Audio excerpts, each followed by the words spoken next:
The midday sun beat down on Harmony Square, but nobody seemed to notice. A river of people flowed through, each absorbed in their own world. Phones buzzed, conversations overlapped, and the scent of street food mingled with exhaust fumes. It was a typical Tuesday, a blur of motion and noise. Amidst this chaos, a small figure stood out not because she demanded attention, but because she seemed so utterly lost within it. An old woman, her face etched with wrinkles that told stories of a long life, shuffled uncertainly near the fountain. Her clothes, though clean, were faded and worn, a stark contrast to the designer outfits flashing past. A light summer dress hung loosely on her frail frame, and her silver hair was escaping from its bun. She clutched a worn handbag, her knuckles white. Her eyes darted around, searching for something familiar in the sea of faces, but found only indifference. She looked confused, as if she'd stepped into a world she no longer recognized. Her mouth moved as if she wanted to speak, but the words seemed to catch in her throat, lost in the cacophony of the square. The people rushed by, their eyes glazed over, seemingly blind to her silent plea. Nobody stopped, nobody offered a helping hand, and nobody seemed to care that she was utterly, hopelessly lost. Gathering her courage, the old woman took a tentative step toward a young woman engrossed in her phone. "Excuse me," she began, her voice raspy and thin. The young woman barely glanced up, muttering something about being late before hurrying past. The old woman's shoulders slumped. Next, she approached a businessman in a sharp suit, his briefcase gleaming in the sun. "Could you possibly?" she started, but he cut her off with a dismissive wave of his hand. "Not now," he snapped, his eyes fixed on some point in the distance. "I haven't got time." He too hurried away. Each failed attempt chipped away at her hope. People seemed to see right through her, labeling her as someone not worth their time or attention. Some even gave her disapproving looks, as if she were a beggar or a nuisance. The silence was deafening, amplifying her feelings of isolation. The town square, once a place of bustling energy, now felt like a vast, empty space, mirroring the emptiness growing inside her. She felt a lump form in her throat, a silent sob threatening to escape. She was utterly alone. The sun seemed to mock her distress, casting long, lonely shadows around her. Across the square, weaving through the throng, was Marcus. He was a tall, lanky teenager with a warm smile and eyes that missed nothing. He was on a mission, hurrying to pick up groceries for his grandmother. But even with his own task pressing, he couldn't help but notice the world around him. He saw the hurried faces, the stressed expressions, and the general lack of connection between people. Marcus was different. He had a natural empathy, a deep-seated understanding of others' emotions. His grandmother had always taught him to look beyond appearances and to treat everyone with kindness and respect. As he navigated the crowded square, his gaze fell upon the old woman near the fountain. He noticed the way she stood, slightly hunched, her eyes filled with a mixture of confusion and sadness. He saw the people brushing past her, oblivious to her distress. A pang of sympathy shot through him. He could see that she was lost and that no one was offering her help. He paused, his errand momentarily forgotten, his attention fully focused on the woman in need. He knew he had to do something. A wave of guilt washed over Marcus. He knew his grandmother was counting on him to get the groceries. She needed the ingredients for her special soup, the one she made every Tuesday. He was already running a little behind schedule, and he could imagine her gentle but firm reminder about the importance of being on time. He glanced at the grocery list in his hand, then back at the old woman. His mind raced. Could he afford to stop? What if his grandmother was worried? What if the store closed before he got there? But then he looked again at the woman's face, at the deep lines of worry etched around her eyes, and the internal debate ended. He couldn't just walk by. His grandmother always said, "Kindness never waits for a convenient time, Marcus." He took a deep breath and made his decision. Groceries could wait, but the old woman's distress couldn't. With a renewed sense of purpose, he tucked the grocery list into his pocket and started walking towards the fountain, his heart filled with determination to help in any way he could. He knew it might make him late, but he also knew it was the right thing to do. Marcus approached the old woman slowly, his footsteps light and respectful. He didn't want to startle her. He knelt down slightly, bringing himself to her level. "Excuse me, ma'am," he said gently, his voice soft and reassuring. "Are you all right? Can I help you with something?" The old woman looked up, her eyes widening slightly.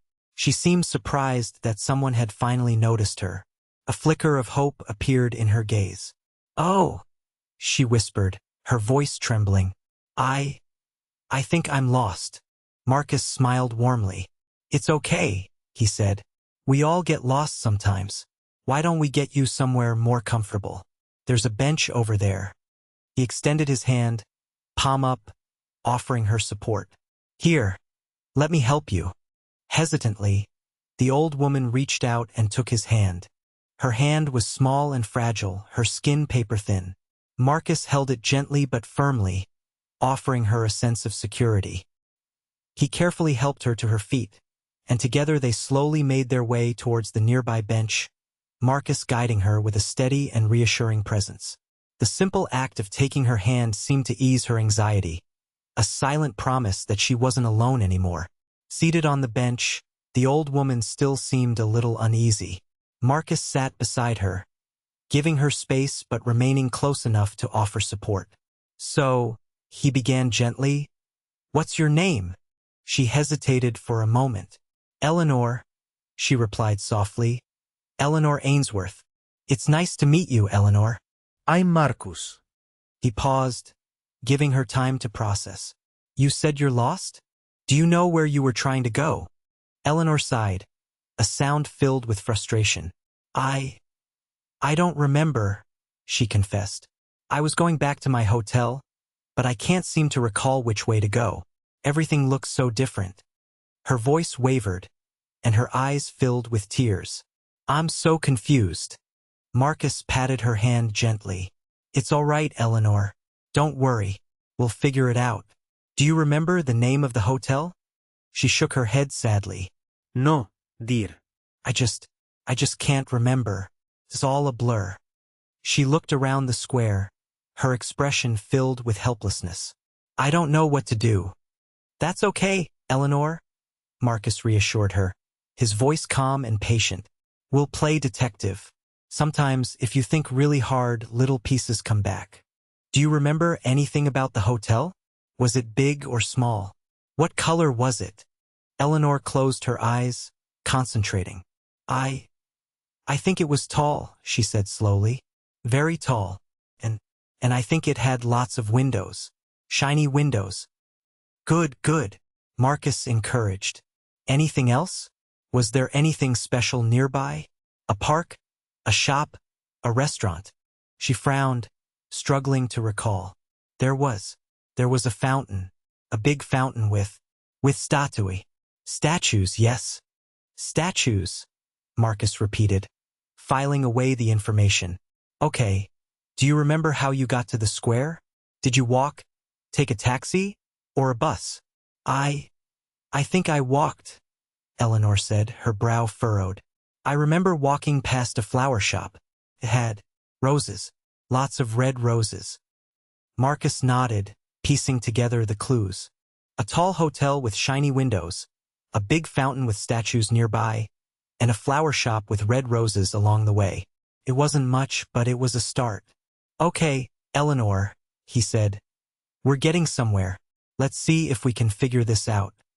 Marcus pulled out his phone and opened a search engine. "Okay, Eleanor," he said. "Let's see what we can find." He typed in tall hotels near fountains with statues. Several results popped up, showing images of various hotels in the area. He scrolled through the pictures, showing them to Eleanor one by one. "Does any of these look familiar?" he asked patiently.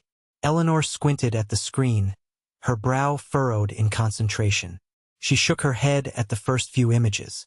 No, that's not it," she murmured. Too modern." Marcus continued scrolling, showing her more pictures. Some were of smaller hotels, others were grand and luxurious. He made sure to describe each one, highlighting any details that might trigger her memory. "This one has a big fountain in front," he said, pointing to a picture of a grand hotel with a cascading fountain. "And I think I see some statues." Eleanor leaned closer, studying the image intently. She said thoughtfully. "The fountain is nice, but the building isn't right. It's not tall enough." Marcus kept searching, determined to find a match. He knew it was a long shot, but he refused to give up. He scrolled through dozens of images, carefully considering each one, hoping to find the hotel that Eleanor was looking for. Just as Marcus was starting to feel discouraged, a new image appeared on his screen. It was a picture of a towering building, its glass facade reflecting the sunlight. In front of it stood a magnificent fountain, adorned with elegant statues. He held the phone out to Eleanor, his heart pounding with anticipation. "What about this one, Eleanor? Does this look familiar?" Eleanor's eyes widened, and a smile spread across her face. "Yes," she exclaimed, her voice filled with excitement. "That's it. That's my hotel. The Grand Majestic." Marcus felt a surge of relief. He quickly checked the location of the Grand Majestic. It was only a few blocks away. He looked at the pictures again. The Grand Majestic was clearly a very expensive, luxurious hotel. It was the kind of place he'd only ever seen in movies or on TV. He was surprised that Eleanor, dressed as she was, would be staying there. It made him wonder about her story. But more importantly, he was happy he could help her get back. "Okay, Eleanor," he said. "Let's get you back to the Grand Majestic." The walk to the Grand Majestic was slow but steady. Marcus kept a gentle hold on Eleanor's arm, guiding her carefully along the sidewalk. As they approached the hotel, Eleanor's pace quickened, her eyes lighting up with recognition. The moment they stepped inside the opulent lobby, a flurry of activity erupted. Hotel staff rushed towards them, their faces etched with a mixture of relief and concern. "Mrs. Ainsworth," one of them exclaimed, his voice filled with emotion. "We've been so worried. We've been searching everywhere for you." Another staff member, a woman in a crisp uniform, hurried forward. "Are you all right, Mrs. Ainsworth? We contacted the authorities." Eleanor smiled, looking around at the familiar surroundings. "I'm fine, dear," she said, her voice stronger now. "This young man helped me. I got a little lost." The staff turned their attention to Marcus, their eyes filled with gratitude. "Thank you so much for bringing her back," the first staff member said, extending his hand. "We were so concerned. She sometimes wanders off and it's always a worry." The woman in the uniform added, "We can't thank you enough. You're a true hero." Just then, a distinguished-looking man in a tailored suit approached. He introduced himself as Mr. Davies, the hotel manager. He shook Marcus's hand warmly, his eyes conveying genuine appreciation. "Marcus, isn't it? Thank you from the bottom of my heart for finding Mrs. Ainsworth." He lowered his voice slightly, addressing Marcus in a confidential tone. "You see, Mrs. Ainsworth suffers from early-stage Alzheimer's. She sometimes gets disoriented and wanders off. It's a great worry for all of us." He paused, then added, "You may not know this, but Mrs. Ainsworth is a very important person. She's Mrs. Eleanor Ainsworth, the philanthropist. She's donated millions to charities and good causes over the years." Mr. Davies gestured towards the elegant lobby. "She's also a millionaire. Her generosity has touched countless lives. We are eternally grateful for your kindness." Marcus was stunned. He couldn't believe that the kind old woman he had helped was actually the famous Eleanor Ainsworth, whose name he'd seen in the newspapers countless times. It was unbelievable. The realization that she was a millionaire and a philanthropist made the fact that no one had helped her in the square even more shocking. Eleanor reached out and took Marcus's hand, her grip surprisingly firm. "Marcus, dear," she said, her voice filled with genuine emotion. "I don't know what I would have done without you. You were so kind and patient. I was so lost and confused." She looked around at the hotel staff, then back at Marcus, her eyes shining with unshed tears. "It's hard to explain," but sometimes I feel like I'm invisible. People look right through me. In the square, everyone just ignored me. They didn't even see me. It was as if I wasn't there at all. She squeezed Marcus's hand tighter. But you saw me, Marcus. You stopped and asked if I needed help. You took my hand and treated me with such respect. You have no idea how much that meant to me. You restored my faith in humanity. She paused, her voice thick with emotion. Thank you, from the bottom of my heart. You're a very special young man. She patted his hand. You're a true angel. Nonsense, dear, Eleanor said, shaking her head. I insist on rewarding you for your kindness. You deserve something for your trouble. She turned to Mr. Davies. Davies, please arrange for a suitable reward for this young man. He has been an absolute lifesaver. Mr. Davies nodded in agreement. Of course, Mrs. Ainsworth. What did you have in mind? Eleanor thought for a moment. I think a substantial sum of money would be appropriate, she said, turning back to Marcus. Perhaps $10,000? Would that be helpful, dear? Marcus's eyes widened in surprise. $10,000. That was more money than he'd ever seen in his life. He could use that money to help his family, to pay for college, to do so many things. But he hesitated. He hadn't helped Eleanor because he wanted a reward. He'd helped her because it was the right thing to do. Oh no, Mrs. Ainsworth, he said, shaking his head. I couldn't possibly accept that much money. I was just happy to help you. It was no trouble at all. He blushed slightly, feeling uncomfortable with the idea of accepting such a large sum. Really, I don't need anything. Well, Mrs. Ainsworth, Marcus said, thinking quickly, if you really want to do something, there is one thing that could use some help. He hesitated, unsure if he should even mention it. There's a community center in my neighborhood. It's called the Harmony Center, and it's where I spend a lot of my time after school. He explained that the Harmony Center provided a safe place for kids to go, offering tutoring, sports programs, and arts and crafts. But the center was struggling financially and might have to close down. It means a lot to the kids in my neighborhood, Marcus continued. It keeps them off the streets and gives them something positive to do. If you really wanted to help, a donation to the Harmony Center would be amazing. He looked at Eleanor, hoping he hadn't overstepped. It's just a thought, he added quickly. But it would mean a lot more to me than any money. He explained the center was close to his heart, and if she really wanted to repay him, that would be the best way. Eleanor's eyes sparkled with admiration. She was deeply touched by Marcus's selflessness. That's a wonderful idea, dear, she said, her voice filled with warmth. In fact, that's even better than giving you the money directly.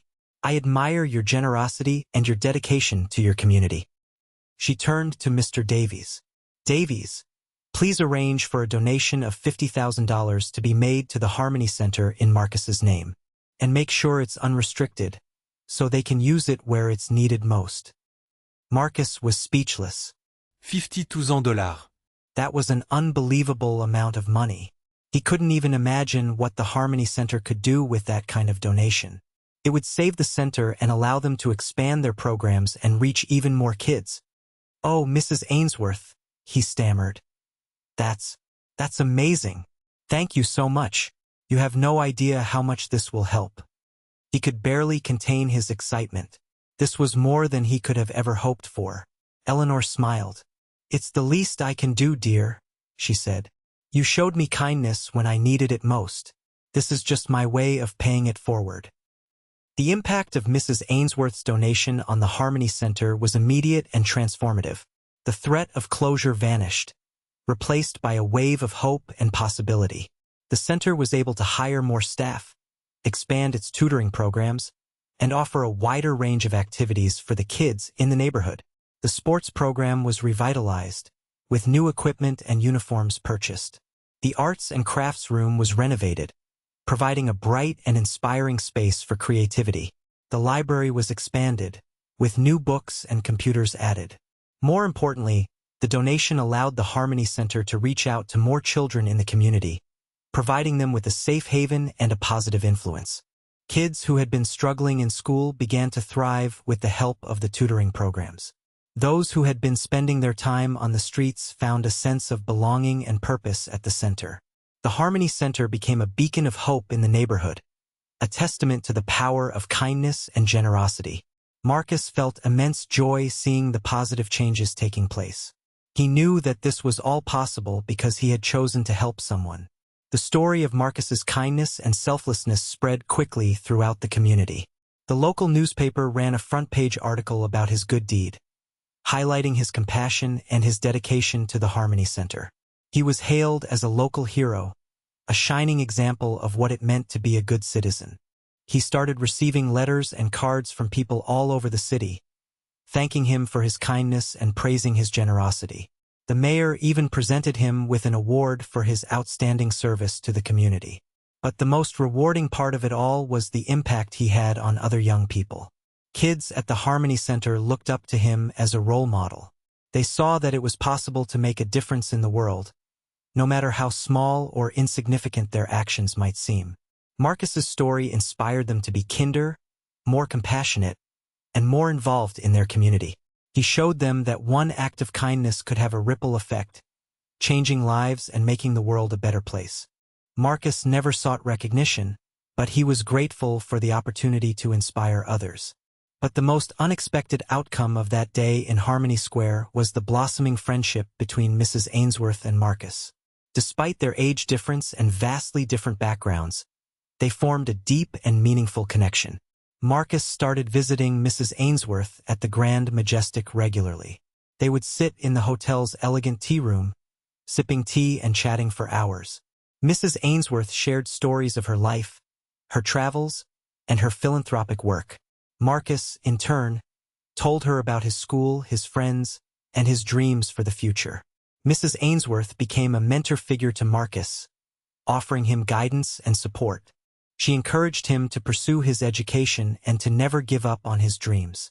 She shared her wisdom and experience, helping him navigate the challenges of adolescence. Marcus, in turn, brought joy and companionship to Mrs. Ainsworth's life. He listened patiently to her stories, even when she repeated them. He reminded her of the good in the world and helped her feel connected to the community. Their friendship was a testament to the power of human connection, transcending age, race, and social class. It was a beautiful and unexpected bond, forged in kindness and mutual respect. The story of Marcus and Mrs. Ainsworth is a powerful reminder of the importance of kindness, empathy, and not judging people based on appearances. It teaches us that everyone deserves to be treated with respect and compassion, regardless of their age, background, or social status. The people in Harmony Square, caught up in their own busy lives, failed to see the old woman's distress because they were quick to make assumptions based on her appearance. They judged her as someone not worthy of their time or attention, and as a result, they missed an opportunity to make a positive impact on her life. Marcus, on the other hand, saw beyond the surface. He recognized the old woman's need for help and acted with kindness and empathy. His simple act of compassion not only changed Mrs. Ainsworth's life, but also transformed his community and inspired countless others. The lesson is clear. Kindness matters. Empathy matters. Taking the time to connect with others and offer a helping hand can make a world of difference. We should all strive to be more like Marcus, seeing the humanity in everyone we meet and treating each other with the respect and compassion we all deserve. After all, you never know whose life you might change with a single act of kindness. Years later, Marcus could still be found at the Harmony Center, volunteering his time and energy to help the next generation of young people. He tutored students in math and science, coached basketball, and organized community events. He was a constant presence in their lives, a role model they could look up to and a friend they could always count on. He remembered the day he helped Mrs. Ainsworth in Harmony Square, and he often shared the story with the kids at the center. He told them about the importance of kindness, empathy, and not judging people based on appearances. He emphasized that even the smallest act of compassion could have a ripple effect, changing lives and making the world a better place. He knew that his experience with Mrs. Ainsworth had transformed him, shaping him into the person he was today. It had taught him the value of human connection and the power of giving back to his community. And as he looked around at the smiling faces of the children at the Harmony Center, he knew that his initial act of kindness had created a legacy that would continue to inspire and uplift generations to come. The kindness started with one hand extended, and the impact continued far beyond what anyone could have imagined.